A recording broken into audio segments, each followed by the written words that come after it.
Donc dès ce soir, on a cette région ici en terre d'Israël, on commence à demander la pluie. Donc on ne dit pas, comme on disait la 9e bracha de l'Amida durant tout l'été, Bachenu, mais Barech Alenu.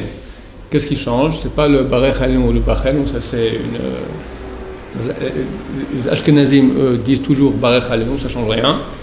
Ce qui est important, c'est ce qu'on rajoute les 3 mots dans cette bracha, Veten talumatar livracha, donne de la rosée et de la pluie en bénédiction. Donc on demande de la pluie. Les Ashkenazim, tout l'été, ils escamotent cette phrase, mais c'est la même bracha. Nous, on change complètement enfin beaucoup de phrases de cette bracha, mais l'essentiel, c'est dire ces 3 mots, Veten talumatar livracha, et donne de la rosée et de la pluie en bracha. Normalement, on aurait dû commencer à dire cette demande-là dès le moment où on commence à dire Mashiva ou Mored HaGeshem dans la 2e bracha de la Mida. En parenthèse, on ne dit pas Mashiv, mais Mashiv avec un accent dans le shin. Mashiv signifie il ramène le vent. Donc il n'y aura pas de vent, il n'y aura pas de pluie, il y aura la sécheresse. C'est une malédiction. Mashiv signifie il souffle le vent. Mashiv sans accent, c'est ramener, Motshuva, revenir, il fait revenir le vent. Non, Mashiv, c'est une chauve, d'accord? C'est souffler. Donc il souffle le vent, bien mettre un accent dans le shin. Normalement, on aurait dû commencer cela déjà dès qu'on dit Mashiva Orach Mored HaGeshem, c'est-à-dire depuis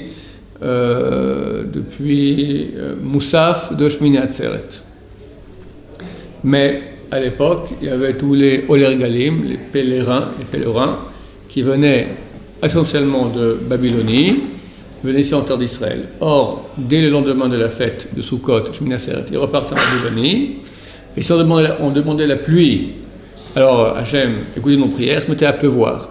Et quand quelqu'un est en route à l'époque, avec les chariots, les bœufs, les chameaux et les ânes, d'accord, c'est très, très désagréable, les enfants, les femmes, etc., ils sont embourbés dans la boue, c'est très compliqué. Donc, par égard pour eux, on ne demandait pas la pluie jusqu'à 15 jours plus tard, jusqu'au jour où ils avaient le temps d'arriver, le dernier des Olérégalim, le dernier des pèlerins, arrivait à la terre de Babylonie. Ça sera donc ce soir. Et dès ce soir, donc, on commence à dire Barech Alenu, Eten talumatar livracha. Si quelqu'un, comme c'est arrivé hier soir, quelqu'un est venu me voir, s'est trompé. Et durant tous ces 15 jours-là, donc depuis Shmini Atzeret, il s'est dit, vu que dans la 2e bracha, je dis Mashiva Orach Mored HaGeshem, donc ça veut dire que c'est l'hiver, donc aussi la 9e bracha, il faut changer et dire Barech Alenu, Eten talumatar livracha. Il s'est trompé, il a dit comme ça. Alors ici en terre d'Israël, il n'y a pas de problème. Enfin, il n'aurait pas dû le faire. Là, l'Acha, il n'est pas obligé de refaire ça à sa Amida. Pourquoi? Vu que essentiellement l'hiver commence, oui, dès Shmini Atzeret. Donc on aurait dû dire cela. On ne le dit pas par égard aux pèlerins. D'accord? C'est resté jusqu'aujourd'hui. Aujourd'hui, il n'y a plus de pèlerins. Mais la takana, le décret a été fait qu'on commence 15 jours plus tard. Mais celui qui a commencé depuis le début, c'est pas complètement faux, à un point tel que dire c'est fini, sa tefila n'est pas valable, il doit tout refaire. Le mieux, c'est qu'il fasse un tnan nedava, ça veut dire qu'il pose une condition. Si il dit comme ça, si d'après la vérité, je dois refaire la Hamida, alors que ce soit la Hamida que je refasse. Sinon, que ce soit considéré comme une prière de nedava, une prière d'offrande. Dans tous les cas, on a un doute si on doit refaire la Hamida ou pas.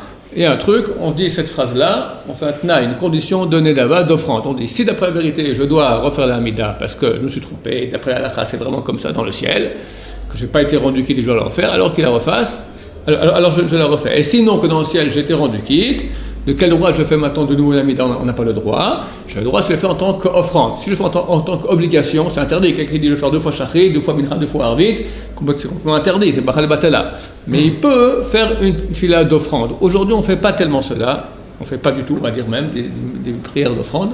Parce qu'on se dit, vu que notre kavana, notre intention, elle est déjà tellement mauvaise dans l'Amida, on pense n'importe quoi, on rappelle le nom de Dieu.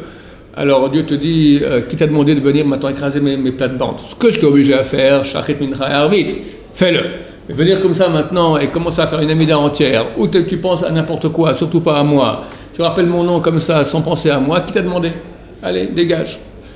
Dans les cas où il y aura une nécessité de le faire parce qu'on a un doute si on a été rendu quitte ou pas de notre Amida, par exemple le cas que je viens de citer, alors on fera un tnaï d'avant. On dira si je dois le refaire, alors ce que je fais maintenant c'est mon shachrit mincha ou arvit normal, sinon c'est une prière d'offrande. Dans ce cas-là, je répète, on n'est pas obligé. Celui qui veut faire prière d'offrande avec un tnaï, avec une condition, il peut le faire ainsi. Mais quelqu'un qui s'est trompé, donc c'est pas...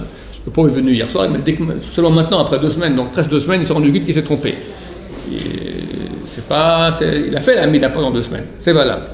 Ça aurait été mieux de faire comme il faut, mais c'est valable vu que, comme je l'ai dit, c'est essentiellement, l'hiver a commencé déjà à Shmini Atzeret. Donc nous commençons aujourd'hui le 7 Reshvan au soir. À l'étranger, c'est un peu différent. Ils n'ont pas besoin autant de pluie qu'ici en terre d'Israël. Je parle hémisphère nord, ça veut dire en Europe et en Amérique et en Russie, etc., et en Chine. Hémisphère nord, eux commencent le 60e jour de la Tkoufa. La Tkoufa, ce sont des moments clés de l'année. On appelle ça Tkoufa en hébreu. C'est en fait l'équinoxe et les solstices. Pour parler en français pas trop compliqué, qu'est-ce que c'est que l'équinoxe, qu'est-ce que c'est que le solstice?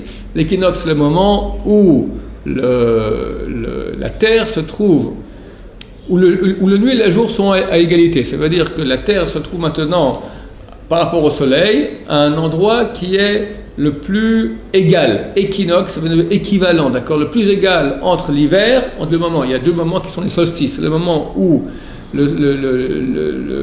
la Terre, elle est à l'hémisphère nord, donc comment ça se passe? Si c'est ça le Soleil, la Terre tourne autour du Soleil. Maintenant, la Terre, l'axe nord-sud, il est penché de, si je me souviens bien, 21 degrés. 21 degrés et quelques poussières. Maintenant, la Terre ne tourne pas comme ça, où elle est toujours inclinée vers le Soleil. Non, elle reste toujours comme ça, et elle tourne comme ça. Comme ça, elle tourne. Elle tourne sur elle-même, d'accord, mais comme ça. Donc, quand elle est dans cette position-là, l'hémisphère nord, elle est exposée côté Soleil, beaucoup plus c'est l'été. Et l'hémisphère sud, c'est l'hiver. Au mois d'août, d'accord, juillet, quand ici c'est la canicule, là-bas, chez eux, c'est le froid glacial. Et quand chez nous, on va être non exposé côté Soleil, ça devient l'hiver. Chez eux, c'est le carnaval. À Buenos Aires, d'accord, le carnaval de Rio de Janeiro. D'accord, c'est en plein hiver quand il fait froid chez nous. Ok? Maintenant, je parle pour l'hémisphère nord, on verra après pour l'hémisphère sud. En hémisphère nord, donc on a les moments qui sont où l'hiver est le plus, c'est-à-dire le côté caché de la Terre est le plus extrême, c'est-à-dire l'hiver c'est la journée la plus courte, l'été c'est la journée la plus longue, on appelle cela les solstices. Maintenant, à distance égale entre les deux, c'est l'équinoxe. C'est le moment où le jour et la nuit sont à égalité, il y a l'équinoxe du printemps, l'équinoxe d'automne.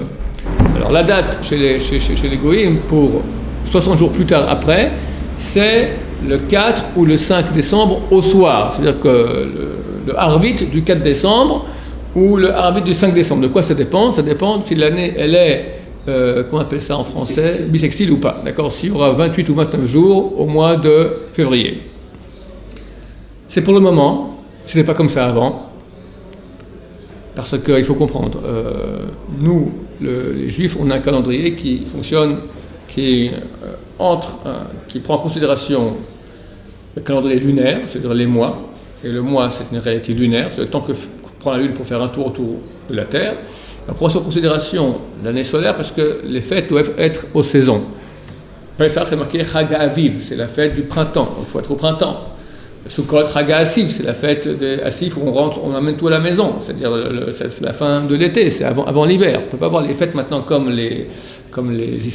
l'islam qui fonctionnent que d'après la lune, et chez eux, donc le calendrier lunaire fait 11 jours et quelques en moins que le calendrier solaire. L'année solaire fait 365 jours, un quart et des poussières, moins des poussières, alors que le calendrier lunaire, il fait 354 jours. Donc il y a environ 11 jours de différence. Ceux qui ont un calendrier entièrement lunaire comme les musulmans, ils auront leur fête chaque année 11 jours plus tôt par rapport à la réalité solaire. Donc des fois c'est en automne, des fois en été, après au printemps, après en hiver, c'est toujours décalé 11 jours plus tôt. Nous, c'est impossible. Donc qu'est-ce qu'on fera? Cette année, tous les 19 ans, d'accord, 7 fois tous les 19 ans, on aura une année qui fait 13 mois. Ainsi, on va rétablir l'équilibre entre le calendrier solaire et le calendrier lunaire. Mais les mois ne sont que lunaires. La seule date que nous avons, toutes nos dates sont lunaires. La seule date que nous avons dans toute la réalité juive qui fonctionne d'après le soleil, c'est cette date-là, du 4 au 5 décembre, 60 jours après la Troufa, après l'équinoxe d'automne, ou à l'étranger, à Arvit, on commence à demander Ten Talomatar Libracha, on demande la pluie. Cette date sera valable jusqu'en l'an 2100. Après, le calendrier julien-grégorien, il est faux. Comprenez que le calendrier julien-grégorien, à la base, il était julien. C'est Jules César qui l'a mis en place. Ce n'est pas un très bon astronome, donc il s'est planté. Et il s'avère, si je me souviens bien, c'est en 1485 ou 1585, ils ont vu qu'ils avaient un retard de 15 jours entre la réalité solaire, ou de 11 jours, je ne sais plus, de 15 jours, enfin au moins 10 jours, d'accord, on dit c'est 15, entre la réalité solaire et le calendrier. Ils étaient en retard. Donc ils ont corrigé. Ils ont rajouté, tout à coup, ils sont passés du 2 novembre, je crois, au 17 novembre. Je me souviens, à l'époque, j'avais lu un livre, ça fait beaucoup de... Il y a eu un grand mécontentement dans le peuple. Il y a eu des manifs, ils n'étaient pas contents parce qu'on leur a volé 15 jours de leur vie. Évidemment, tu es passé au 2 novembre jusqu'au 17 novembre. Donc tu vas vivre... C'était fixé que tu mourras à une certaine date. Tu as perdu 15 jours. Tout le peuple était très, très, très mécontent. Donc ça, c'était le pape Grégoire, je ne sais plus combien, qui a remarqué cela, et donc il a corrigé. Ça fait qu'aujourd'hui, leur calendrier s'appelle le calendrier julien-grégorien, et il n'est pas encore complètement précis. Pour qu'il soit précis, ils font une petite rectification tous les... si je me souviens bien, je ne me souviens plus bien, tous les siècles, tous les années finies par 00, donc tous les siècles, alors il y aura une année qui ne sera pas bissextile, quelque chose comme ça. En ce qui concerne nous, par rapport à la Troufa, tout cela est valable jusqu'en l'an 2100. Dès l'an 2100, il faudra de nouveau revoir, parce qu'au niveau astronomique, eux ne seront plus en adéquation avec la réalité solaire. Nous, on va être en adéquation par rapport à la réalité solaire. Bon, on vivra jusqu'à ce moment-là, et à ce moment, on fera une grande conférence pour expliquer comment on fera dorénavant. Ma chère la fera à notre place, Patrick sera là depuis très longtemps avec l'aide de Dieu. Si quelqu'un, le soir même de Arvit à l'étranger, du 4 au 5 décembre à Arvit, il s'est trompé, il a oublié, juste pour le faire de Arvit, c'est valable. Bediavad, s'il n'a pas fait, c'est valable. Le mieux, c'est qu'il fasse un Tnaï Denava, comme je dis, qui pose une condition. Si je me suis trompé, alors est-ce que je dois refaire pour la vérité, que ce soit ma prière obligatoire, sinon que ce soit comme une prière d'offrande. Dès après, ou pour les Juifs qui habitent la terre d'Israël, dès ce soir, si on s'est trompé, qu'est-ce qui se passe? Alors, on doit dire Ten Talomatar dans la 9e bracha.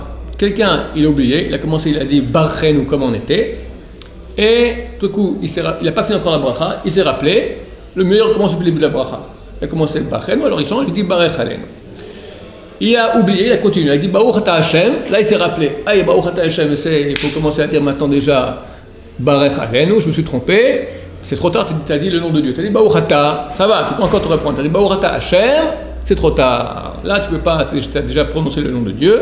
Tu finis avec le verset des Tehillim 119, Baruch Ata Hashem, Lamdeni Chokecha. Si quelqu'un s'est trompé, il a dit Baruch Ata Hashem, et il s'est trompé dans une parole ou quelque chose, il peut toujours finir en disant un verset des Tehillim, Baruch Ata Adonai, Lamdeni Chokecha. On peut dire des versets Tehillim, il n'y a aucun problème de le dire. Baruch Ata Adonai, Lamdeni Chokecha, Baruch Ata Adonai, Lamdeni Chokecha. Il n'y a aucun problème, c'est de dire la Torah, d'accord? Il n'y a aucune différence entre ça et dire Vaïdaber Hashem el Moshe, Vaïdaber Adonai el Moshe le mort. C'est tous des versets de Torah qu'on peut dire, il n'y a aucun problème. Donc là, c'est vrai que c'est une marloquette dans les poskim, là, elle est tranchée comme ça, parce que sinon tu as un problème. Tu peux dire au mieux Tamidat, tout à coup tu flanques un verset de Tehillim. C'est pas le mieux, mais maintenant c'est arrivé, tu as dit Baruch Ata Hashem, et tu vois que tu t'es trompé, tu veux reprendre, tu ne peux pas laisser avec Hashem comme ça, tu dis Lamdeni Chokecha. Entre parenthèses, rien à voir, savoir un tout petit peu, si quelqu'un il a commencé une bracha, il s'est trompé. Par exemple, il veut faire Shakom Niabit Varot, il s'est rappelé qu'il a déjà fait la bracha il y a 5 minutes. Il dit Baruch Ata Hashem, alors qu'est-ce qu'il fait? Il dit Lamdeni Chokecha. Qu'est-ce qu'il a dit Baruch Ata Hashem Elohé? Il a commencé déjà à dire la suite. Alors là, il doit finir Elohé Israël, Mina Olam Ve'ad Olam Ve'amar Kol Ha'am Amen Hallelujah. C'est aussi un verset, c'est un verset des livrets des chroniques, il faut l'apprendre par cœur.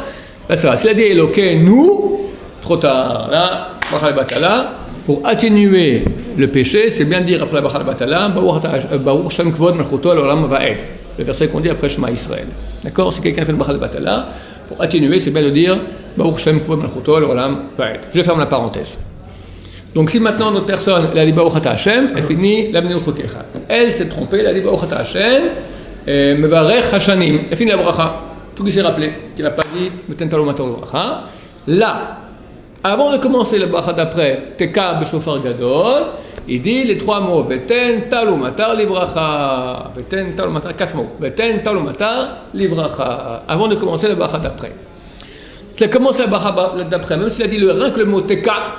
Le chauffeur Gadol, il a dit rien que le mot Teka, trop tard, il ne peut déjà revenir en arrière. Il dira Veten Talo Matar dans Shema Kolenu. Shema Kolenu, c'est une bracha où on peut à un certain moment dire des prières personnelles. Lui ne dira pas à ce moment-là. Il dira l'endroit où on dit les jours de jeûne Anenu. Juste avant la bracha, on dit Kata Shomeat Tefilat Kolpe Baruch Ata Hashem Shomeat Tefila. Avant de dire Kata Shomeat Tefilat Kolpe, là il dira Veten Talo Matar Livracha. S'il a oublié, tant qu'il n'a pas dit Baruch Ata Hashem, il reprend Ashma Kolenu, pas de problème. Il a dit Baruch Ata Hashem, il dit Lamdenu Chokecha. Il a dit Baruch Ata Hashem, Shomeat Tefila. Qu'est-ce qu'il doit faire? Tant qu'il n'a pas commencé la bracha d'après Retse, il peut dire ici sur place, c'est le dernier recours, Veten Talo Matar Livracha. Si il a commencé la bracha d'après Retse, de là jusqu'à la fin de la Hamida, ça veut dire jusqu'à ce qu'ils disent le dernier Yula Rason Emerefi Vegom Lifanecha Hashem Tzur Vegoali. Tout à l'heure, il y en a deux. Un avant le Konetzor, un à la fin de la Konetzor. Le deuxième, le dernier, avant de faire les trois parts. Tant qu'il n'a pas dit cette dernière phrase, dans toutes ces parties-là, s'il se rappelle, il ne revient pas à Shomeat Tefila, il revient à Barech Alenu. Mais que d'habitude, on a raté quelque chose. Si quelqu'un il a raté dans la 9e bracha, dans Barech Alenu, il a raté, il a oublié de dire Meten Talo Matar Livracha, il a un recours dans Shomeat Tefila. S'il a raté Shomeat Tefila, il ne revient pas à Shomeat Tefila. Il doit revenir à la 9e bracha de Barech Alenu. Comment c'est qu'il peut revenir à cette bracha dès qu'il a déjà fait Bakat Hashem? Il a dit Baruch Ata Hashem Mevarech Hashem déjà. Qui va le redire, c'est pas le Mochal Batala? C'est pas le Mochal Batala. Vu qu'il a. S'il y a encore un recours possible, Shomeat Tefila, on te prend là. Mais si tu as raté ce recours, alors on te renvoie à la case départ. Case départ ici, c'est pas le départ, le début de la Hamida. Tu reviens à la bracha de Birkat Hashanim. Si on peut redire normalement pourquoi il faut attendre quand on s'est trompé avec Shomeat Tefila et tout. Si on peut redire autrement dire. Non, c'est un recours d'Iyavad. Maintenant, si tu as raté le Iyavad, tu reviens à l'Echatrila. Si le type est vraiment dans la lune et il a dit le dernier Yuel Rason Emerefi Vegom Lifanecha Hashem Tzur Vegoali, il a fini Vegoali. Même s'il n'a pas encore fait les 3 pas en arrière, la Hamida est terminée. Dans ce cas-là, il repart, casse départ, il fait 3 pas en arrière et il recommence toute la Hamida. On a vu que dans Eloka Netzor, on peut répondre Kaddish jusqu'à Be'alma, les 5 premiers Amen de Kaddish, on peut répondre jusqu'à Be'alma, les 28 mots, Yesh me Rabban Verach La'alam Al-Mamma Yitbarach jusqu'à Be'alma. On peut répondre Kadosh Kadosh et Baruch Kvod Hashem Mekomo. On peut répondre ces parties-là. Alors, on peut même répondre aussi Imloch. Imloch Olam, Imloch Hashem Elokei Tzion, le Dvorador, Alléluia. Les 3 parties de la Kedusha. Si quelqu'un maintenant, il est arrivé à cet endroit-là de Eloka Netzor, et il s'est rappelé qu'il n'a pas dit Veten Talo Matar Livracha, donc il peut encore recommencer, pas depuis le début, mais depuis la 9e bracha, Barech Alenu, et tout d'un coup il y a Kaddish ou Kedusha, il ne faut pas qu'il réponde. Parce que si il répond Kaddish ou Kedusha, il dit par cela qu'il a fini déjà sa Hamida. Dans la Hamida, on ne peut pas parler. On a autorisé dans cette partie-là, si tu n'as pas entendu Kedusha, si maintenant il y a un Kaddish ou Kedusha, tu peux répondre. Mais quand tu réponds, déjà, ça veut dire que tu as fini ta Hamida. Vu que lui maintenant il se prépare à revenir au début, c'est comme s'il n'a pas fini, il revient tout qu'on peut pas, il reprend on peut pas faire une Hamida, commencer une Hamida depuis la moitié, d'accord? C'est que si tu n'as pas encore fini ta Hamida, là vu que tu n'as pas encore fini, tu es encore dans la bulle qui s'appelle Hamida, tu peux revenir dans la Hamida à la 9e bracha. Mais si déjà tu as répondu Kadosh Kadosh ou Kaddish, tu as fait un Gilouidat, tu as exprimé par cela que tu as fini ta Hamida, donc tu ne pourras plus revenir à la 9e bracha. Donc faire attention de ne pas répondre Kaddish ou Kedusha si on se prépare à reprendre. Quand on a oublié qu'on va revenir à la 9e bracha, est-ce qu'il faut qu'on redise les brachot qu'on a dit après. Ceux-là, on les a déjà dit. Bien sûr, bien sûr. On ne peut jamais sauter. Ça n'existe pas sauter, faire une bracha qui n'est pas à sa place. On les a déjà dit. Ça fait rien. Tout ce que tu as dit n'était pas valable. C'est pas bracha al-batal ce que tu as fait, mais il faut les refaire quand même.